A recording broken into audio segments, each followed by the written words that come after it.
Pakistan first کے ایجنڈے کو آگے لے کر چل رہے ہیں۔ IMF کے ساتھ سٹاف لیول معاہدہ ہو چکا۔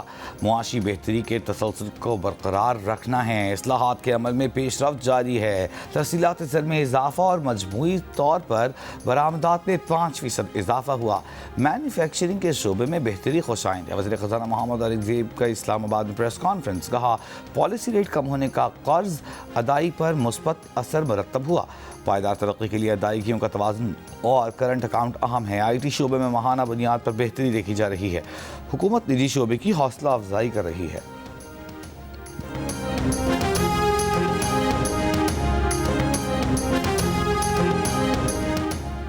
اسلام آباد میں کچہری حملے میں افغانستان پوری طرح ملوث ہے۔ اس واقعے پر وزیر اعلیٰ سہیل آفریدی اور ان کی حکومت نے مذمت تک نہیں کی۔ خیبر پختونخوا میں دہشت گردی اور سیاست کا گٹھ جوڑ موجود ہے۔ منشیات کا پیسہ دہشت گردی میں استعمال ہو رہا ہے۔ دہشت گردی کی مذمت کی بجائے آج بھی افغان طالبان کی حمایت میں بیانات دیے جا رہے ہیں۔ وزیر اطلاعات عطا تارڑ کی تحریک انصاف پر تنقید، کہا PTI کے لیے پاکستان کا مفاد کوئی معنی نہیں رکھتا۔ تحریک انصاف کو مارکہ حق کے بعد فورن پالیسی کی کامیابی ہضم نہیں ہو رہی۔ نوری نیازی نے انڈین چینل پر جا کر پاکستان کو بدنام کیا۔ بانی PTI کی بہنیں 9 مئی کو کور کمانڈر ہاؤس میں موجود تھیں۔ یہ جتھوں کو لے کر وہاں گئی تھیں۔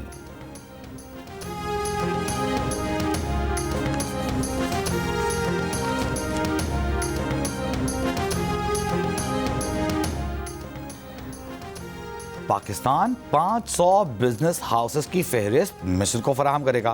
ان بزنسز کو دو طرفہ تجارت کے فروغ کے لیے ہر ممکن سہولیات دی جائیں گی۔ نائب وزیر اعظم اسحاق ڈار کی مصر کے وزیر خارجہ کے ساتھ نیوز کانفرنس۔ مصر کے وزیر خارجہ کی حالیہ حملوں میں جانی نقصان پر حکومت اور عوام سے تعزیت۔ غزہ جنگ بندی معاہدے میں پاکستان کے کردار کو سراہا، کہا مصر شدت پسندی اور دہشت گردی کے خلاف پاکستان کے ساتھ کھڑا ہے۔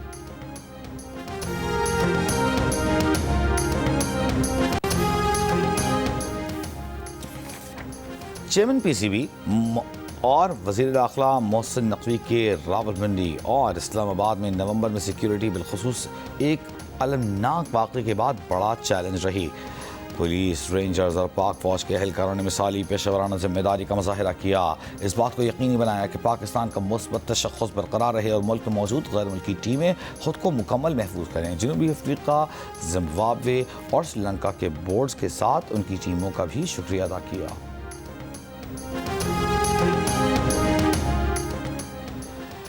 گورنر خیبر پختونخوا فیصل کریم کنڈی کو تبدیل کیے جانے کا امکان۔ نئے گورنر خیبر پختونخوا کے لیے زیر غور ناموں میں 3 سیاسی شخصیات، 3 سابق فوجی افسران شامل۔ ذرائع کے مطابق امیر حیدر خان ہوتی، آفتاب احمد خان شیرپا، پرویز خٹک کے علاوہ lieutenant general retired Khalid Rabbani, lieutenant general retired Ghayoor Mahmood, lieutenant general retired Tariq Khan کے نام گورنر خیبر پختونخوا کے لیے زیر غور۔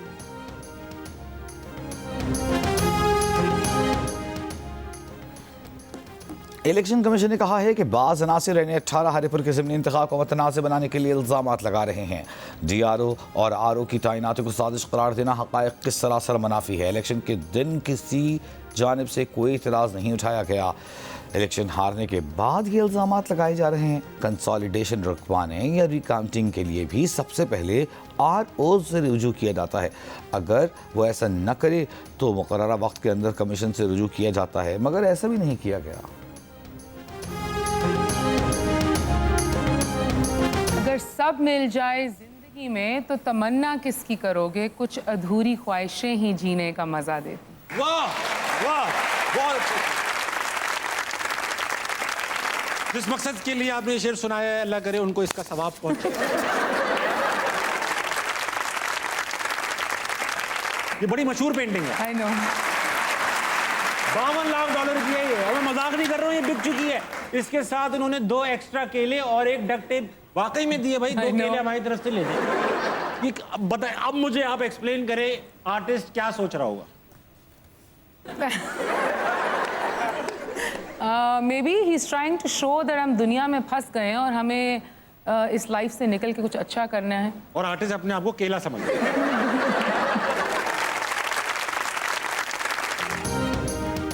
تصویر کشی کی دنیا آج کہاں کھڑی ہے؟ مہنگی تصاویر کے پیچھے راز کیا ہے؟ کیا آرٹ کی دنیا بھی سیاست کا شکار ہے؟ پاکستانی مصورہ کو بیرون ملک زیادہ عزت ملتی ہے؟ ملیے painter, visual artist Amna Butt سے اور جانیے ان کی زندگی کے دلچسپ واقعات۔ پروگرام ہنسنا منع ہے میں آج رات 11 بجے صرف جیو نیوز پر۔ پاکستان میں جلد بازی میں منظور کی گئی آئینی ترامیم عدلیہ کی آزادی کو کمزور کرتی ہیں، ملک میں اختیارات کی تقسیم کے اصول کے خلاف ہیں۔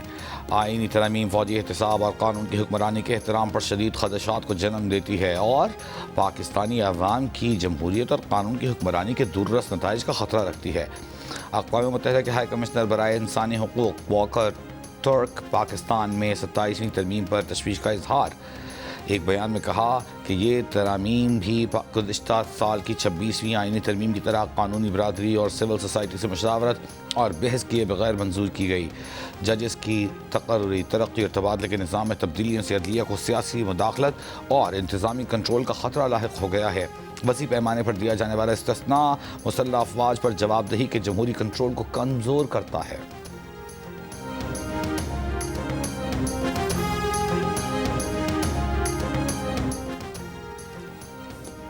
27ویں آئینی ترمیم پر اقوام متحدہ کی بے جا تشویش ناقابل فہم ہے۔ ہائی کمشنر خود مختار فیصلوں کا احترام کریں اور سیاسی تعصب اور غلط معلومات پر مبنی تبصروں سے گریز کریں۔ پاکستان نے ہائی کمشنر برائے انسانی حقوق کا بیان مسترد کر دیا۔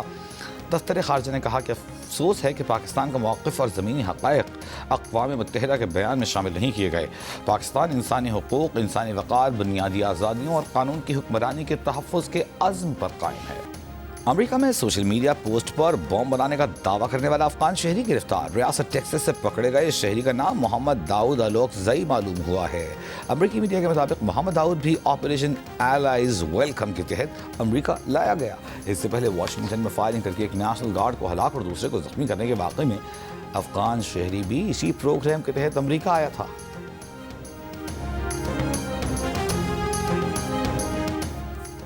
بنگلہ دیش کی سابق وزیر اعظم خالدہ ضیاء تشویشناک حالت میں اسپتال میں داخل۔ خبر ایجنسی کے مطابق 80 سالہ خالدہ ضیاء ڈھاکہ کے اسپتال کے انتہائی نگہداشت وارڈ میں زیر علاج ہیں۔ خالدہ ضیاء کو 3 دن قبل پھیپھڑوں کے انفیکشن کی علامات کے ساتھ اسپتال میں داخل کیا گیا۔ بر صغیر میں شہنائی کے فن سے عالمی شہرت کمانے والے نامور فنکار استاد عبداللہ 72 برس کی عمر میں کوسری شہر میں انتقال کر گئے۔ استاد عبداللہ خان نے متعدد قومی اور بین الاقوامی ثقافتی میلوں میں شہنائی کا فن پیش کیا۔ پاکستان اور بھارت اور بنگلہ دیش بھر میں ان کے فن کو غیر معمولی پذیرائی حاصل رہی۔ ان کی فنی خدمات کے اعتراف میں حکومت پاکستان نے 23 مارچ 2012 میں انہیں صدارتی ایوارڈ برائے حسن کارکردگی سے نوازا تھا۔ اور ریاض میں سجے بین الاقوامی ثقافتی ہم آہنگی میلے میں پاکستانی رنگوں اور ذائقوں کی دھوم، ٹھنڈی ٹھار لسی، ساگ نے موسم کا لطف دوبالا کیا۔ پاکستانی پویلین کے رنگا رنگ سٹال شرکاء کی توجہ کا مرکز، بچوں بڑوں کا ڈھول کی تھاپ پر رقص۔